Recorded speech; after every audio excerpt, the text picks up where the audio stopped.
Welcome back to another episode of Pick Truth. I'm your host, Dr. Vicki Harris. I'm here with my co-host, Lamont Hearn Jr. and we're here to bring the heat. It's been another week, and instead of our regular banter, we're actually going to start off with a does anybody else? So listen to this. Normally we start off with our little banter, and so today we don't have any banter, but there are two documentaries I need everyone to go stop what they're doing and go watch them if you haven't seen them. But do what you need to do. The first one is BS High. It's on HBO Max. Lamont has seen this one. What are your opinions about BS High? So, my thoughts on it is that the coach found a loophole and he's going to continue using it. But that guy seems like he needs help. Like, the more interesting part to me is that he was somehow able to get this escalated all the way to being on ESPN without anybody catching any of the red flags or things that seem obvious in looking at it in the show. I don't know if you wanted to give a little backstory on what happened so people kind of know what we're talking about. So, BS High is a documentary. For those living here in the States or those not living here in the States, BS is also often used to abbreviate bullshit.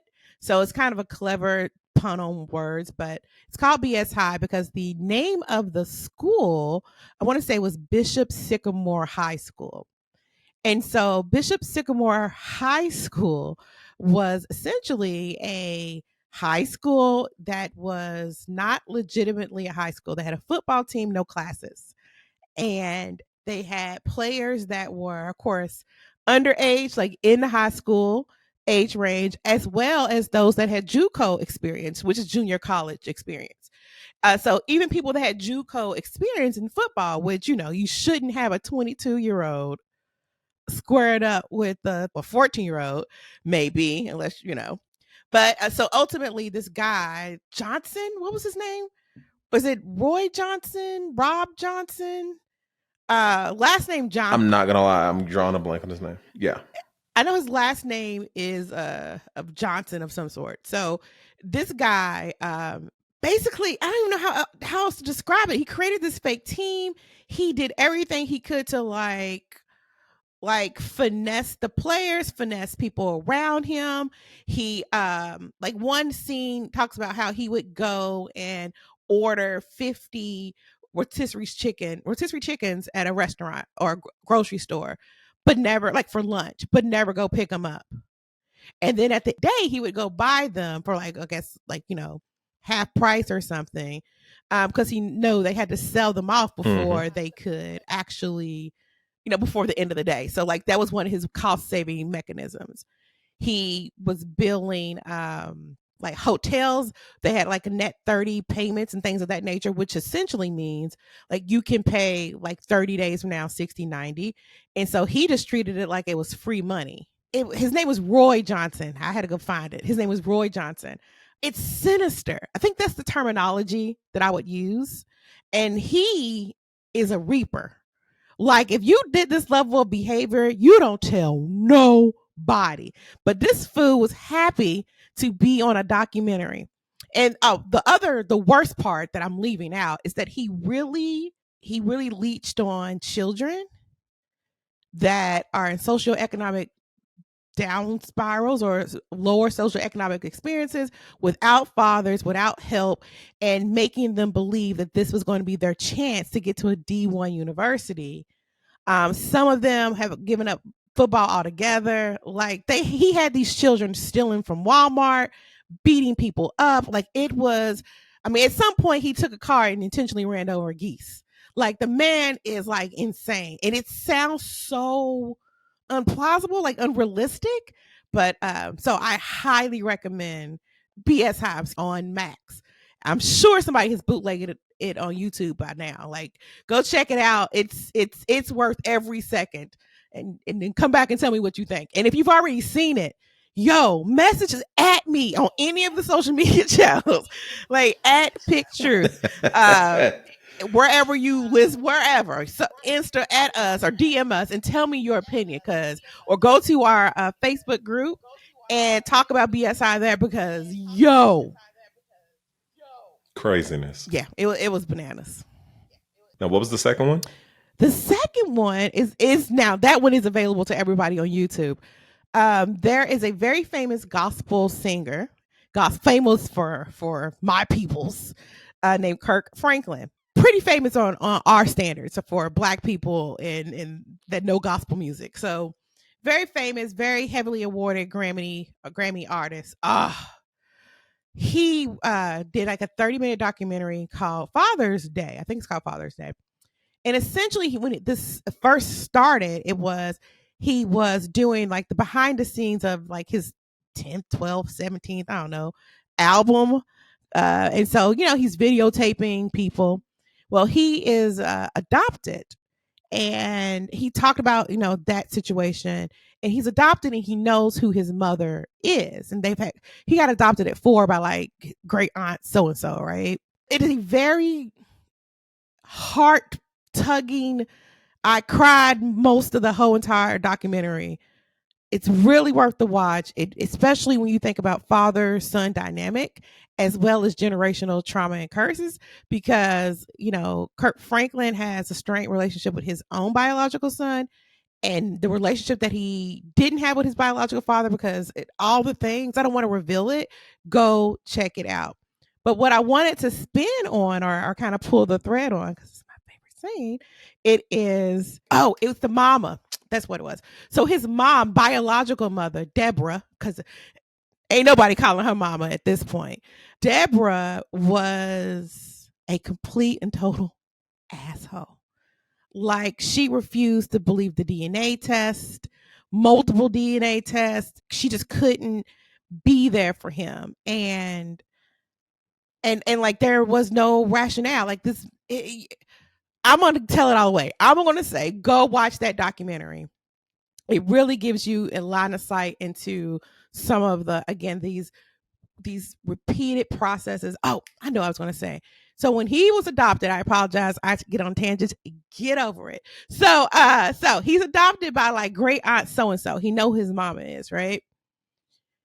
Here's one of those things that I see in my own family, but in the Black community here, where we don't talk about why ain't she raising their child. They're staying with grandmama and them, or they're staying with Aunt Flo or whomever it is. But like, I don't think we ever like I never talk about, well, how come you're not with your mom or you're not with your whatever? And the stigma that may be attached to, you see your mom and them at events or family functions, but you go home with grandmama, and they're keeping their other kids. That happens so much. It is a huge thing, and we don't think about what impact that has on the child when you see your parent but you don't live with your parent, that they don't have, like, because it goes to that, do you love me, do you care about me? But it's so prevalent. It is so prevalent. I don't question it. I don't ask anything. But I thought I'd bring it here and just like, again, go watch the documentary. Very good. It's only like 30-35 minutes. It is worth the whole watch. Take some tissue, and if you don't like crying, you don't watch it, because I don't know who you are. When that man pours his little heart out, like, it is just heartbreaking. But I just want to know, what is your opinion, or do you have any opinions or thoughts around like people in the Black community? Because I can't speak for any other community, I only know my own. Like, not Right. addressing parents shuffling their children off to other family members and never addressing how that may impact the child. And yeah, because I don't know anybody who's ever addressed why you ain't staying with your mom Yeah. or you staying with your grandma. But any thoughts around that? Well, so I think some of it has to do with how we as a community, especially when we were younger, because that's kind of the more present time that I know how to focus on. A lot of kids from I can remember being in school, when they would say their mom, they meant their grandmother. they didn't mean their mom. So it was their mother and them calling their grandmother mom.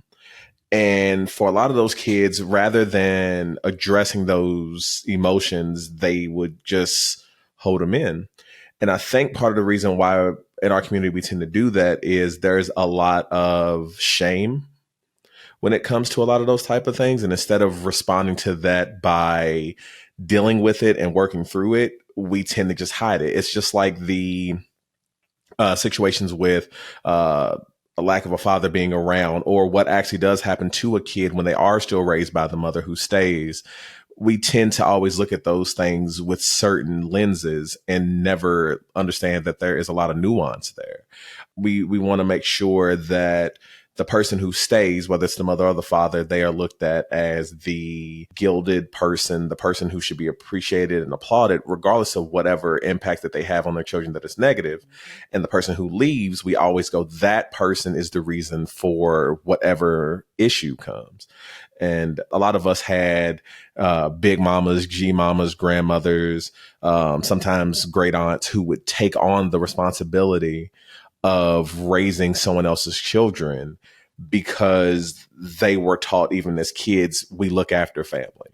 And you know, we didn't really tell each other that sometimes looking after family is making them deal with their choices and their responsibilities. And we'll take it on. And I think that's probably one of the hardest things that we've had to deal with as a collective. I think there is actually historical context for the reason why one black African Americans are least likely to put their children up for adoption. Like we will suffer in drugs and alcohol than to put our children up for adoption. A part of that is the trauma that's inside of us, that we were often separated from our children and our families without consent. And so we, Black people, innately had to create families wherever they went because you didn't know where you may end up. And so, like, there are actual studies, and if we need me to go pull a couple, I will. But there are actual studies that talk about the African American dynamic. So, like, we will use me and Lamont as an example. Our children are not biologically related by any stretch. No, ain't no distance, ain't no biology, right? But they are cousins, and they will show up like cousins as if they are first cousins with the same blood, got the same grandmama and granddaddy. At some point, I actually heard my child call the grandparents by their grandparents, the Lamont's children by their grandparents, calling their grandparents, hey, so and so, granny. I actually heard them saying that. And one day they'll ask, how are we related? And they won't matter because we're so ingrained in adopting family. And like, so that's something to think about. Like, if you are around a lot of African American students, and you hear any students talk about that's my cousin, even though there's no biology there, let's be clear. They grew up like cousins. They probably shared everything like cousins. They probably have more memories with each other than biological cousins that may be, a town away. African Americans treat that family thing a little bit differently, and it really is a historical context. But y'all didn't come here for that. I want to say, if you watch the BS High, MF and Reaper all the way. That man got problems, and I'm afraid. If you watch the documentary on Kirk Franklin, you should be able to find it on YouTube. I'll try to make sure we put it in the show notes because, hey, get a link because it was a really, really good documentary. That one, like, everyone gets something different. The daddy gets a bell pepper, but the mama, she gets a Thai chili. Like, I just want to cuss her and shake her. So, like, I go check it out. Send me your comments on Facebook, Instagram, TikTok, Facebook, whatever. Just email us, whatever you need to do. Go ahead and send it to us, and we'll check it out. But let's jump into our very first confession. All right. Confession here. Am I the asshole for telling my husband and his ex-wife that they need to hire a tutor as I won't help educate my stepson? I, a 38-year-old female, have been married to my husband, a 39-year-old male, for 4 years. and we've been together for 7 all in. He has a 10-year-old son from a previous marriage, and I love him a lot. My husband splits custody with his wife 50-50, with them alternating weekends. They have been in talks about my stepson's education for a while, as he doesn't thrive in a traditional schooling environment and they want to homeschool him. If done right, I don't see an issue with this, even though I do have concerns about his social needs. I expressed those thoughts, but beyond that, I didn't offer much input. He's their son, and this is his education, and it is up to them. I had an issue, however, when they seemed to think I could oversee his education when he's staying with his father and me. They even commented how I'm always home, so it's perfect. I work remotely as a data analyst. So, yes, I'm around, but I'm working and not free to play teacher. Helping him with homework outside of work is fine, but actually teaching, that's not my job. I told them as much and said if they wanted to do this, either his mom would have to come around during my work hours or they'd have to hire a tutor, as I wouldn't be splitting my focus between teaching him and my job. I even told them I'd be happy to put money towards the tutor. They feel I'm being unreasonable. And his ex wife even questioned if I see their son as my family, if I've got so little interest in his schooling and what's best for him. This led to harsh words said on both sides. My husband actually took her side in this and told me he's disappointed in me, that it's not like his son is a little kid who'll be underfoot or undertow, no, underfoot constantly. Indeed, the point of remote working is that I can have a little balance to help out around the home. I suggested that if he felt that way, maybe he should see about working remotely. I feel pretty shitty about this. I love my stepson and I want a good future for him and his education and see that he thrives. But I don't see why it's down to me to educate him when I work full time, even if the work is from home. My husband is currently upset with me, and the fact that they're both in agreement on this is making me question if I'm the person in the wrong. I'd like to be clear. They could, in theory, homeschool him properly. This isn't something they wanted to do with no expense. His ex wife is a former teacher, but had to leave her job due to health. Your thoughts? Okay, so a little bit different process. She asked, "Am I the asshole?" No, I'll start there. No, no, I don't think so.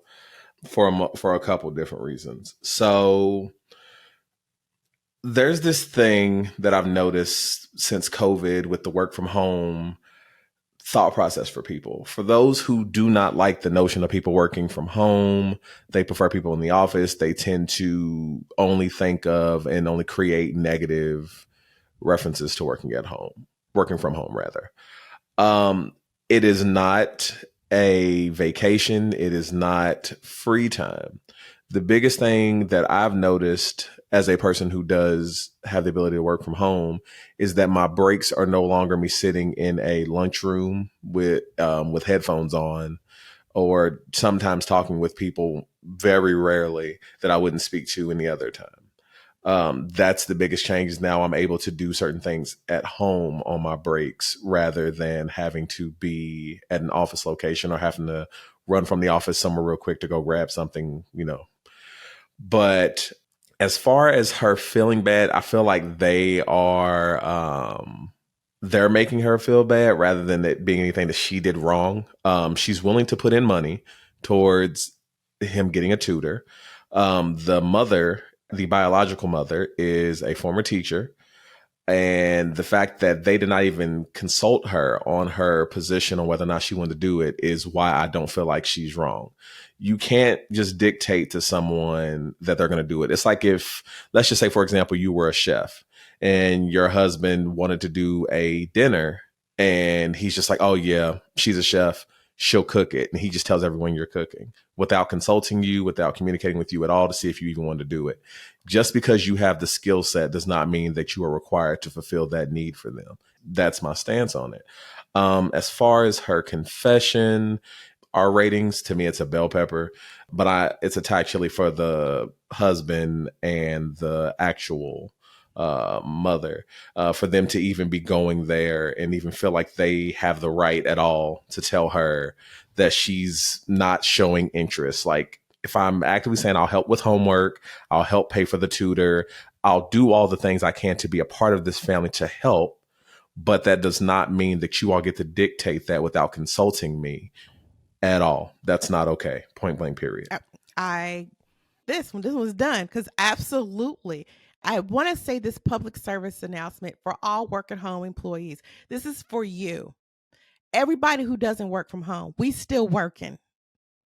We still have work deliverables that we have to make. I was a parent working full time with a COVID kindergartner.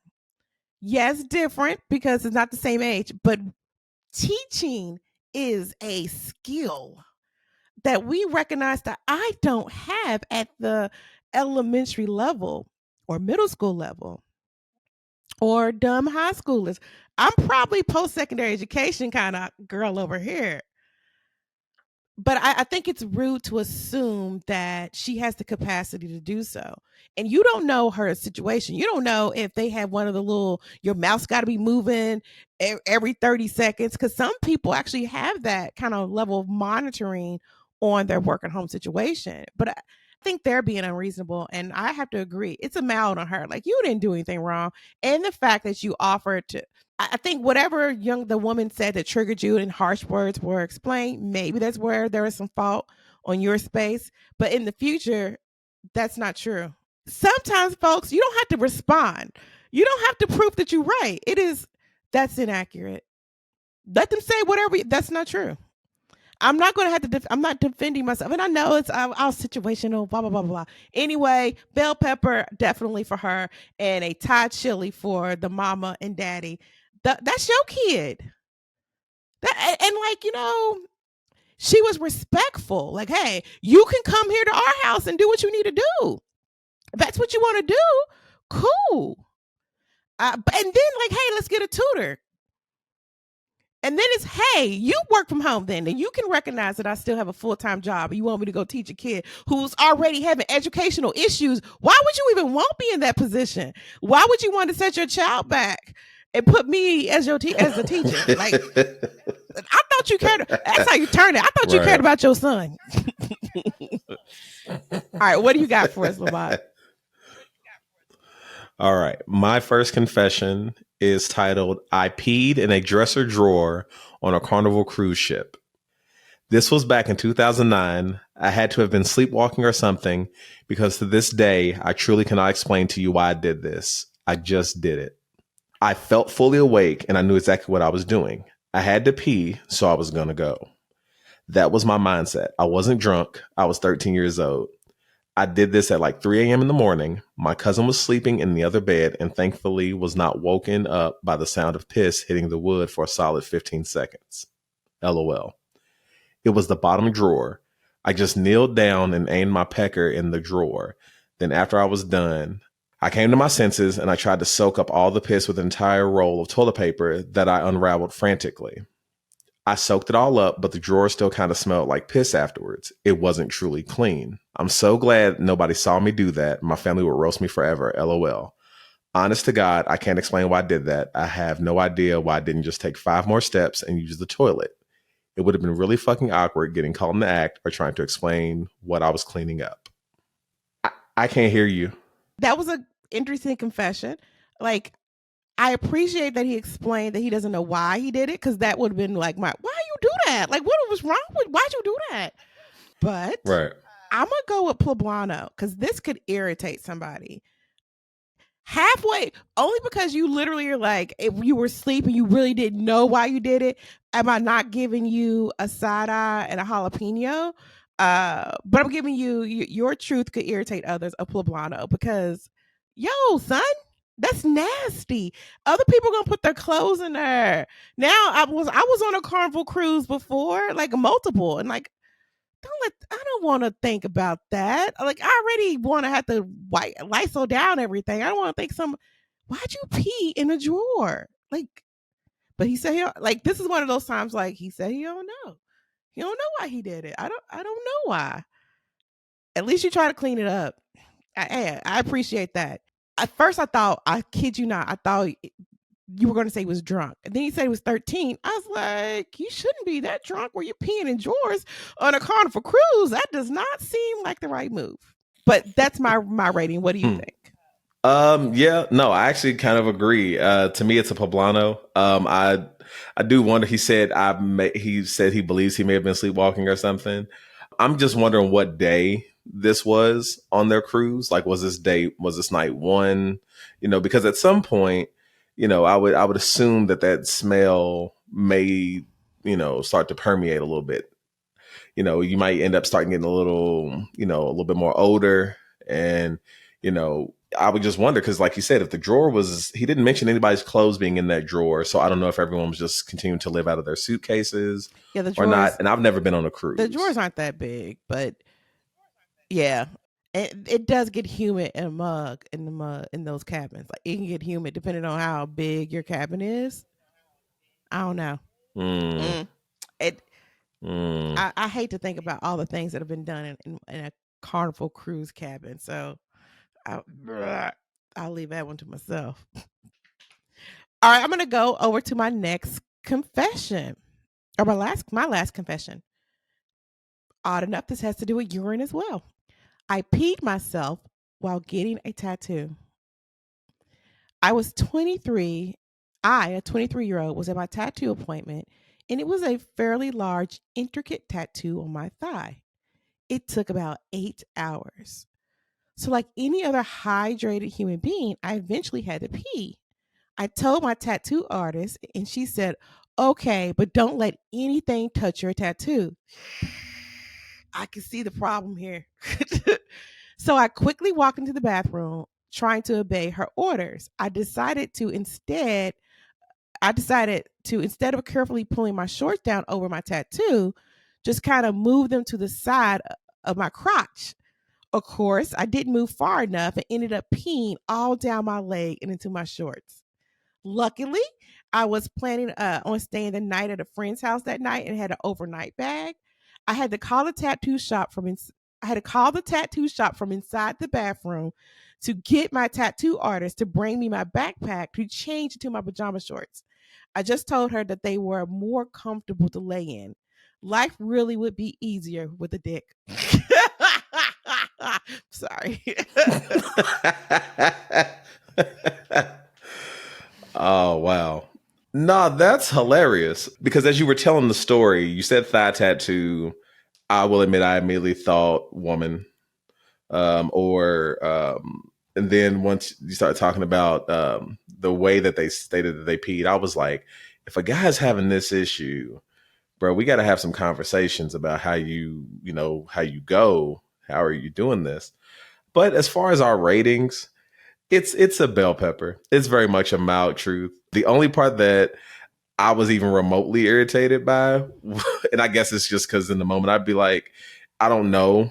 As a man, I don't know, but I could see how it could happen, based on, the makeup of, things. But I was like, I thought it was more funny that they were calling from inside the bathroom into the actual same establishment. And instead of just being like, yeah, listen, this happened, because I'm sure the tattoo artist has seen that happen before. I know. I think that's hilarious too, because I could just envision the whole thing. I'm in a bathroom trying to get it past, like, you know what? I'm just gonna move it to. I have tried to move the crotch to the side of a pant or panty and end up pissing all the way down my leg. Um, Sober or not, like it's happened before. Like at Hover did not work out the way that I anticipated. So like I totally get her, Mm. but I think that is funny. Like, excuse me, tattoo shop, could you please get Becky? Becky has a client. No, no, no, no. I am Becky's client. Can you put Becky on? Hey Becky, listen. You see that bag? Can you bring me my bag? That is kind of funny. But she saved face. Like, hopefully she had some wet wipes to wipe that pee up. That's because that's a smell too. Like we got a lot of urine smells on this episode, but that's a smell too. Hope she wipes that up. But yeah, I'm gonna have to agree with that. It's just a bell pepper. All right. What is your final truth for this episode? My final truth is titled Marinated a batch of beef jerky in laxatives and Viagra and fed it to my mate. So, one of my best friends is a real bastard, and we're always playing pranks on each other. There are three of us in this story, but the victim here is named Scott. We are all very good mates, but this is the strange kind of friendship we have with one another. We were going through a stage where we were making our own beef jerky and sharing it with each other over a few beers. After a few previous pranks, we thought, fuck this cunt. We really need to get Scott with a good prank. So I and my mate put our heads together on how we were going to stitch him up a beauty. Our original plan was to put laxatives in his beef jerky so that he would shit himself, hopefully at work. After hours of research and reading various Google reviews on laxatives, we decided to get a top shelf rated liquid laxative, perfect for the job. We emptied the whole bottle, and we also crushed up 2 times 100 milligrams of genetic Viagra type pills into a powder and got to work. Could have put more in, but didn't want to kill him via heart attack, just make him shit himself with a heart on. Obviously, we had to mask the taste with a few herbs and spices. Marinated this mix overnight in the fridge and stuck it in the dehydrator to dry out the meat. We used topside beef, by the way, the good stuff. The end product was enough to fill up one of those plastic Ziploc sandwich bags. Now, we gave Scott the bag, and like the greedy pig he is, he smashed the whole bag. And at the time, was sending messages about how good it tasted and even got his girlfriend into it, commenting over Facebook posts and statuses about how good it is. Me and my mate were in fucking tears for hours, sharing screenshots with each other. It was fucking hilarious. Once he told us he finished the whole bag, we started sending him photos of the ingredients that we put into the batch of the jerky. He went very quiet over the next 24 hours, not talking to us. Scott denies anything happened, but he is one of those people who likes to tell a lie or two. I mean, would you have a gut made of titanium to withstand this dose? I wouldn't be surprised if he spent all day on the toilet with a heart on. All right, guys. Y'all know how this rule applies in real life for me. You don't mess with people's consumables. Anything you put in someone, your food, your drink, your medicine. And if you smoke weed, you weed. You don't mess with anything people put in their bodies. That is a reaper. We can't be cool. And I think I've been around so many people with different dietary needs or wants, or like they seem like they're atypical, but they're not, because there's so many people with different dietary things. It's just whatever. I don't play with people's food. It's a reaper for me. Don't tell me that. Don't come to. No, I won't ever eat anything else you ever have. And what if he had underlying heart problems for real, and that Viagra actually gave him a heart attack? What's it called? Priapism? What if he had gotten an erection and it couldn't go down? And listen, I don't play with people's food. People shouldn't play with my food. I am judging you, and you should take this to your deathbed, because I don't care what the joke is. You don't play with people's food. Find another way to laugh. Find another ha ha. You know what I'm saying? Like, but that's just me. And I don't know other jokes Scott has gotten with you all, but like, what if he was dehydrated and had an underlying heart condition? He done shot himself to death or had a heart attack, shitting himself to death. Like, he's dehydrated. Like, that's a whole lot of things that could have gone wrong. And real talk, if you told me that was the prank, I wouldn't give you the satisfaction of knowing how messed up I was either. I was cool. I was cool. Or it would be, I press charges. I press charges. Okay, but okay, so that's my rating. It's high because I don't play with the food thing. What about you? Yeah, like I don't play those type of games either. I don't fool with anything that people ingest. And like you said, it is priapism. I don't know. That's terrifying to me. I'm not even going to pretend. Like the whole notion of that even happening is weird. On a weird tangent, real quick, and it's going to sound weird, but when I was in high school, I had a puppy. I got a puppy, and he ended up having that happen. He was solid, and I was panicked the hell out because I didn't know what to do. He was just running around the house with this solid brick going on. And I was asking one of my friends, I was like, yo, what do I do? I was like, do I take him outside? Maybe because it's cool outside. Maybe he'll relax, something. and he made a joke, and he was like, "You got to help him." And I was like, "The fuck I will. I'm not touching shit. Like, bro's gonna have to have a solid one. There's no way I'm assisting him What with clearing was that your up." dog's name? Base. Basis helper. Like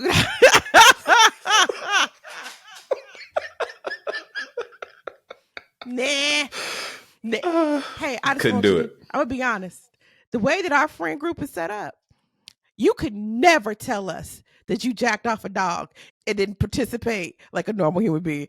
Listen, there might be people out In there that anything. have had to do that for reasons. I get it. There may, I don't know any. I'm just putting it out there in the ether. It could be true that somebody has done this, but what I am telling you, if if Lamont comes to our friend group and our next time we're together, like, oh yeah, I gotta tell you about this time I had to manually stimulate a dog's penis after it was engorged for quite some time. See how it's all nice words. The jokes that would fly. Like, stay Yeah. away from my dog Otis. What are you trying to do? We don't play those kinds of games here. The jokes would be forever. So Yeah. yeah, basis helper. That is going to be my no colloquialism from jacking somebody else off. Yeah. Needless to say, again, this did not happen. I was like, bruh's just gonna have to just wait till that shit falls. I ain't got nothing to do with that. Can't help him. But as far as the people, the friends doing this, it's a reaper for me too. I'm not playing around with somebody's food like that. Like you said, there's just too many variables there that you're not able to control. That is just too risky. Like, if you're sitting at your friend's funeral now and he's sitting there like the dad at, I think Death at a Funeral, I'm trying to remember the name of the movie. It was a movie with, Martin Lawrence and Chris Rock. They were brothers, and their dad like had some issues going on where he was solid. That would just, I'd feel terrible. Like, he's sitting here and he done died because he was dehydrated, and he's got this. Yeah, man, there's no base helper there. Like, I can't do it. I'm out. That's a reaper. I Yeah, can't do it. it's sorry, folks. I know it's a little crude, but y'all be all right. It's a no for me. Don't play with my food. I don't play with your food. I will never play with your food. I don't trick people. I don't like, oh, this is ground beef, but it's ground turkey. No, this is ground turkey. Eat it if you want or don't. Like, I know those are little things, but people have like textures, and it's okay for them to have different tastes in food. So, like, anyway, that was this week's episode of the show. If you like today's show, help us out. The best way to help us out really is just to listen to the show, like it, subscribe, and send it to your friends. That really just gets us out there. We are pretty much on every social media platform. And by the time we have this episode posted, come check out our new website, www.picktruthpodcast.com. And on the website, you can actually submit your anonymous, if you want to, your anonymous confessions. So you don't have to worry about email. You can give us your email if you want to. We can send you a little pretty gift if your confession is read on the air. But you're free to go to www.picktruthpodcast.com, go to listener submission, and you can submit your own story, or let us know if you want to be on the show for one of our On the Ones episodes. And don't forget to rate and review us on Apple Podcasts or wherever you subscribe. All right. Catch you next time. Later.